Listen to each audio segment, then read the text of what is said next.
Julia Barreto nakakaawa.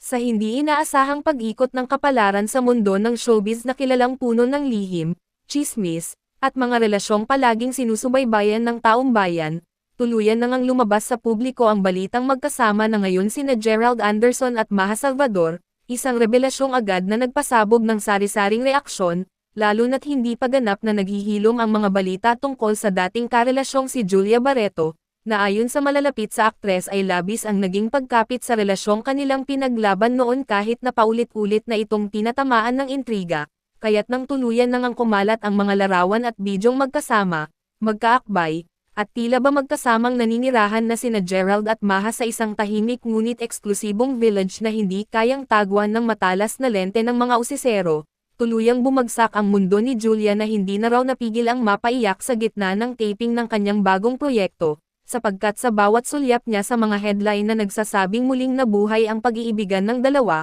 paulit-ulit din niyang naaalala kung paanong buong akala niya ay siya na ang huling pipiliin at panghahawakan ni Gerald sa lahat ng laban, ngunit ngayoy bigla na lamang tila isang bisitang walang palom na iniwan sa gitna ng tanong kung saan ba siya nagkulang at kung kailan ba siya dapat nagduda. Habang sa kabila naman ay masayang ibinabahagi ng iilang malalapit kay Maja na magaan daw ang pakiramdam nito ngayon dahil matapos ang ilang taong paglilihim at pagtatago sa likod ng katahimikan, muli raw silang pinagtagpo ng pagkakataon ni Gerald na ngayon ay mas totoo at mas handang ipaglaban kung ano man ang meron sila, bagay na lalo lang nagpabigat sa dibdib ni Julia na ayon sa kanyang team ay halos hindi na makatulog sa kaiisip kung paano siya magpapatuloy sa mundong puno ng matang nagmamasid, kung paanong bawat sulyap ng kamera sa kanyang mga mata ay tila ba pilit sinisilip kung paano niya pinipigilan ang bawat luha na gustong kumawala sa tuwing naaalala niya na habang siya'y umiiyak mag-isa sa isang madilim na silid, sina Gerald at Maja na may sabay na bumibili ng mga gamit pangbahay,